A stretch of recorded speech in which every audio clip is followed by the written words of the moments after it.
Hello friends! Today I wanted to talk about the number one enemy for me when it came to my minimalism journey. And this kind of ties into my faith, this ties into just practical daily life. It's something that I've really struggled with, and it's one reason why I was stuck in this loop of decluttering, buying. I was constantly stuck in this loop, and I was wasting a lot of money, and I needed to figure out the source of this and why I could never declutter and then not instantly reaccumulate. So that's what we're going to talk about today. First, if you're new here, hi, my name is Lindsay. I sometimes post about minimalism, I post about simple living, I post about decluttering, sometimes I do random videos. I'm still working on a content schedule, so I would say that I upload X amount of times on certain days of the week, but I don't know that yet. But if you enjoy these videos, make sure to like and subscribe and come hang out.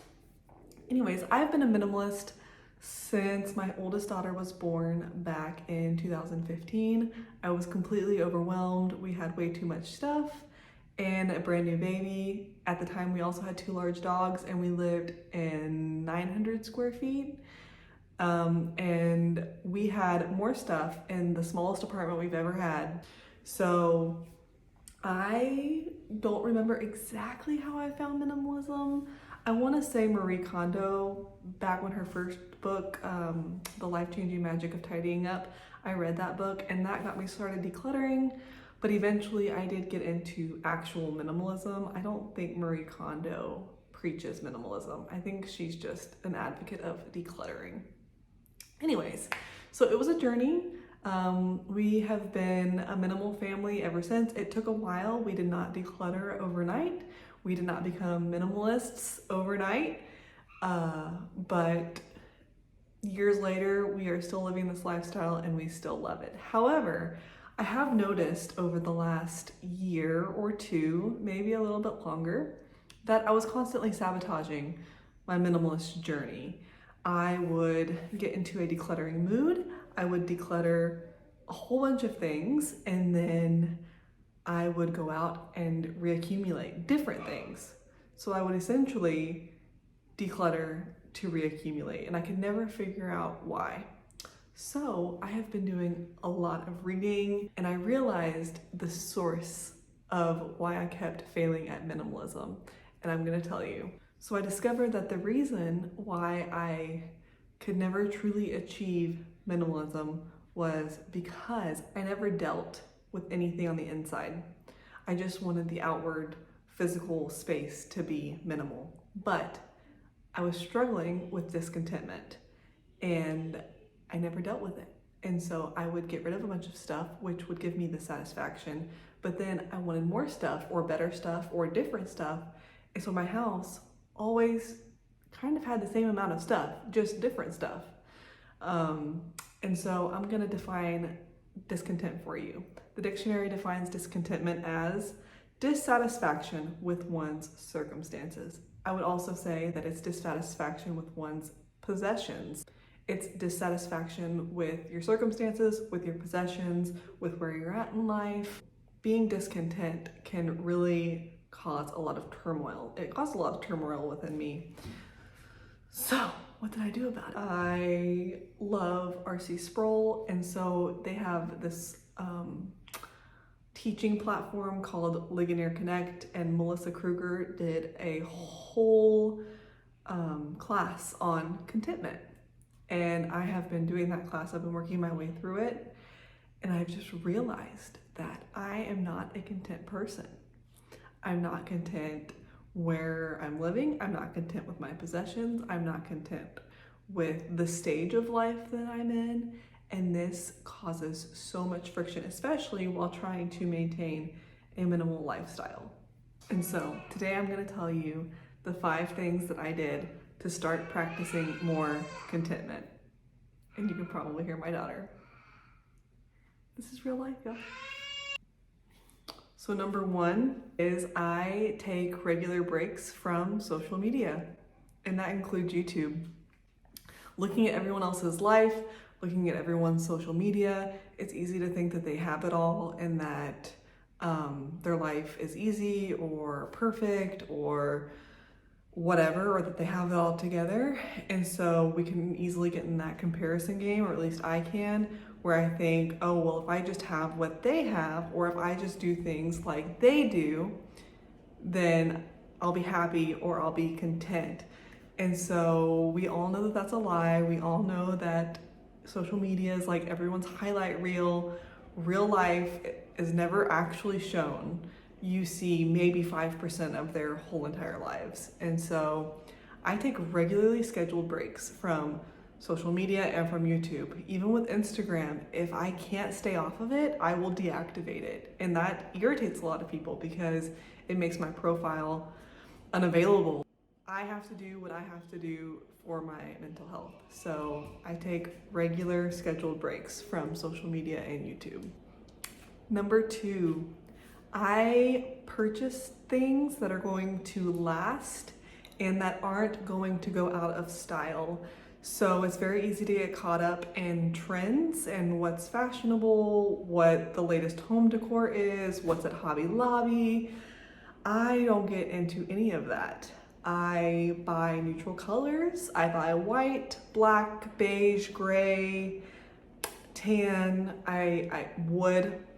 I buy natural colors, and I buy things that aren't going to go out of style with the next season. And I don't buy season-specific decor either. So when I purchase something like our dining room table, for example, I know that that's not going to go out of style in 6 months. So I stick with that. And I also don't buy bright colors because it creates visual fatigue, and I know that I'm going to get really tired of a bright poppy color really fast. So I personally stay away from trends, bright colors, and things that I know are going to go out of style quickly, because that's going to create a lot of discontent, and it's going to cause me to have to donate and then repurchase, which is why I wear black t-shirts a lot. They never go out of style. I can buy quality black t-shirts, and I'm not stuck in that decluttering, repurchasing, because the fast fashion trend and what I bought last week is no longer in style. Number three. I don't know number three, so I'm gonna think about it for a second. Number three would be daily scripture reading, or if you're not religious, I guess like daily meditation. Anything that can really focus your mind and take the focus off of yourself. So I like to wake up early, and I like to do, I don't really do devotionals. I do like a daily Bible reading plan. I do the discipleship journal reading plan. I think that's what it's called. It's on YouVersion. So I like to wake up, I like to drink coffee, and I like to read scripture. It really just takes the focus off of myself and really helps me put things in perspective, especially when I'm discontent in my current life season or my current circumstance or with our finances, just anything. I like to read, meditate, even journal. I think journal is helpful, although I don't do it consistently, but that's another thing that I do. Number four, I practice gratitude. Now, I know some people do like gratitude journals. I keep a running list on my phone. I love the Notes app on the iPhone. So I just keep a list of things I'm thankful for. It's really hard to be discontent when you're thankful for a lot of the things that you have. And number five, this might actually be surprising. I'm not sure. I found it surprising. I've found that the more extreme I am in my minimalism, the more content I am, which is weird because you would think it would be the opposite. So when we were just your average minimalists, I was constantly like, oh, I need to acquire this and I need to acquire this and this aesthetic and this book and blah, blah, blah, blah, blah. I'll give you a concrete example. So I love books. I love to read. I always thought that I needed physical books because if you couldn't show them to your company or if you couldn't post them on Instagram, did you actually read them? I thought that audiobooks and ebooks was essentially fake reading because you couldn't show it off. And so back when Heal Your Living, so she's not on YouTube anymore. I really miss her videos though. She was an extreme minimalist. Back when she was on YouTube, she made a video where she talked about how she got rid of all of her physical books and the inside of me just cringed. Because I'm like, how can I live without physical books? I'm just gonna want to go out and rebuy them all. Ironically though, when I donated all of my physical books, I do not own any physical books, with the exception, I own one Bible. One. It's a thin line ESV. I got it when we were in Colorado.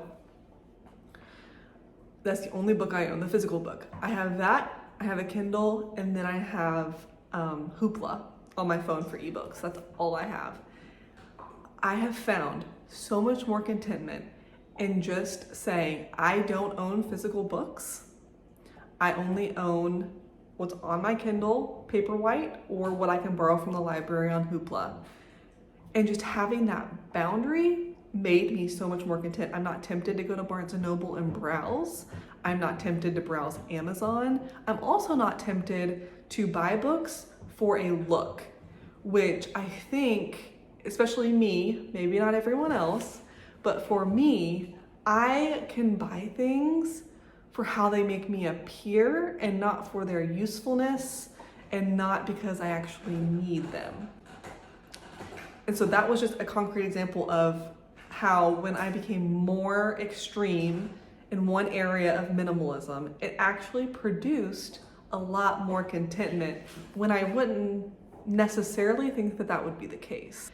And so I really think that just drawing this line in the sand that I own one and these are the parameters, it doesn't have to be the very best one, and then I'm going to be content with it, is also really, really helpful. So anyways, I hope this video was helpful in your minimalism journey. Let me know what has been the biggest barrier for you on your minimalism journey. I know for me it has been discontentment, but I know for some it may be sentimental items, it may be family members, it may be just the decluttering, just the overwhelm. So let me know down in the comments what has been your biggest struggle on this minimalism journey, and I will see you in the next video.